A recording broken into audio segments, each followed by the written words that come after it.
Chair پر میں بیٹھا ہوا ہوں، تو میرے جو 7 بندے وہ گئے تھے باہر سے لے کر ان کا چیکنگ کے لیے، وہ اندر چلے گئے، مجھے باہر بٹھا گئے۔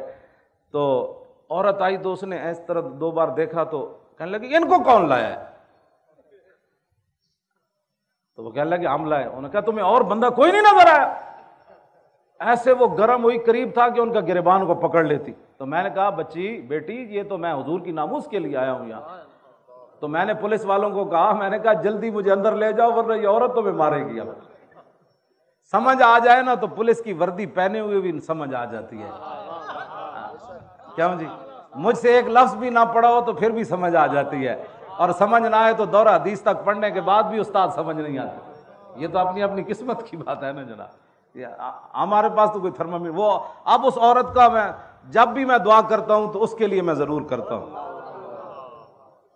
کہ میں تو اس کو جانتا ہی نہیں تھا، لیکن وہ میری خاطر پولیس کی وردی پہن کر پولیس والوں سے الجھ پڑی کہ آپ کو بندہ ہی اور کوئی نہیں ملا، ان کو کیوں آپ کیوں لائے ہو، ان کو کیوں لائے ہو؟ میں نے کہا مجھے اندر بھیجو، یہ لڑکی تمہیں مارے گی۔ اب پولیس والے فوراً مجھے اندر لے گئے۔ تو سمجھ آنے میں تو 1 منٹ بھی بندہ آ جاتا ہے، ورنہ میری اتنی لمبی تقریریں کرنے کے بعد بھی بندہ کہے انجل لگے ہوئے سن بادشاہ۔ تو اچھا ہوا میں جیلوں میں گیا، گھسیٹا گیا۔ ان کو پتہ ہے کہ جب ظالم اپنے ظلم پر اتر آتا ہے نا، ظالم ظالم ہی ہوتا ہے۔ ہاں جی، وہ تاریخ طبری میں امام علی مقام کا خطبہ موجود ہے، آپ محرم میں وہ پورا پڑھ کے سنائیں کہ امام علی مقام کیوں آئے۔ تو جب آدمی ظلم پر آتا ہے نا تو امام علی مقام نے ان کو فرمایا جانتے ہو میں حسین ابن علی ہوں؟ تو جب ظلم پر اتر آتا ہے تو وہ کہنے لگے ہم تو آپ کو جانتے ہی نہیں ہیں، آپ کون؟ ظالم تو ظالم ہی ہوتا ہے نا، وہ تو حسین کو بھی نہیں پہچانتا جن کی شکل و صورت بھی رسول اللہ جیسی تھی۔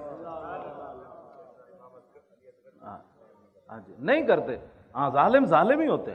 تو وہ اچھا ہوا مجھے میرے ساتھ جیلوں میں ظلم ہوا، پھر میرے گھر برباد کیا، پھر گھر سے مجھے گھسیٹا، پھر اٹھا کر مجھے گاڑی میں پھینکا جیسے بوری پھینکی جاتی ہے۔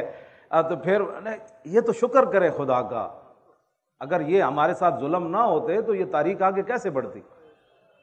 تو پھر اللہ تعالیٰ ان اللہ مع الصابرین نہیں ہے، ہم روئے نہیں نا۔ تو وَلَنَبْلُوَنَّكُمْ یہ آیت تو ہمارے لیے اتری ہے نا، کم سے مراد آپ اور میں ہی تو ہے، اسے ٹرمپ مراد تھوڑا ہے، اسے مودی تھوڑا مراد ہے۔ وَلَنَبْلُوَنَّكُمْ سے کم سے کون مراد ہے؟ آپ اور میں۔ وَلَنَبْلُوَنَّكُمْ بِشَيْءٍ مِّنَ الْخَوْفِ وَالْجُوعِ وَنَقْصٍ مِّنَ الْأَمْوَالِ وَالْأَنفُسِ وَالثَّمَرَاتِ، ان ساری چیزوں کی آزمائش آپ سے بھی ہونی ہے اور مجھ سے بھی ہونی ہے۔ جب یہ آزمائش ہو جائے گی تو پھر آگے کیا ہوگا؟ وَبَشِّرِ الصَّابِرِينَ الَّذِينَ إِذَا أَصَابَتْهُمْ مُصِيبَةٌ قَالُوا إِنَّا لِلَّهِ وَإِنَّا إِلَيْهِ راجعون۔ وہ مجھے میں نے انہوں نے جتنا بھی انہوں نے مجھے گھسیٹا، پھر وہ آگے پھینکا، وہ میرے سر سے پگڑی بھی اتر گئی، تو میں نے وہ اپنی گود میں رکھ لی، ٹوپی میں نے سر میں پہن لی، تو وہ پھر بھی میں ہنس رہا تھا، تو وہ پولیس والے کہنے لگے آپ ہمارے ساتھ مذاق کرتے ہیں؟ تو میں نے کہا آپ کا میرا مذاق بنتا نہیں ہے۔ کہنے لگا پھر آپ ہنستے کیوں ہیں؟ تو میں نے کہا اس لیے میں ہنس رہا ہوں کہ جن کو خوش کرنے کے لیے تم نے میرے گھر اتنا تباہی مچائی، مجھے گھسیٹا اور مجھے ایسے پھینک رہے ہو، اور مجھے تم نے گرم چادر بھی نہیں لینے دی، کہا کہ چل مولوی کو لے چلو، چلو مولوی کو لے چلو، یہ مولوی ہے؟ ہاں یہ۔ میں کہا میرا نام خادم حسین۔ اچھا تو ہے، پکڑو اس کو۔ وہ تقریباً 70 کے قریب ان کے ایسے گنیں پکڑی ہوئی تھی، وہ میرے گھر میں داخل ہوئے۔ کہتا آپ کا نام؟ میں کہا خادم حسین۔ کہتا اچھا پکڑو اس کو، اٹھو۔ میں نے کہا میں اٹھ نہیں سکتا۔ کہنے لگا یہ بہانے کرتا ہے، اس کو گھسیٹو۔ تو مجھے تو میں ہنس رہا تھا، تو وہ کہنے لگے آپ ہنستے کیوں ہیں؟ میں نے کہا جن کو خوش کرنے کے لیے آج جو روتے پھرتے ہمیں کیوں نکالا؟ توجہ۔ میں تو نہیں رویا، مجھے کیوں گھسیٹا؟ کیوں نہیں، میں واقعی نہیں رویا، مجھے کیوں گھسیٹا؟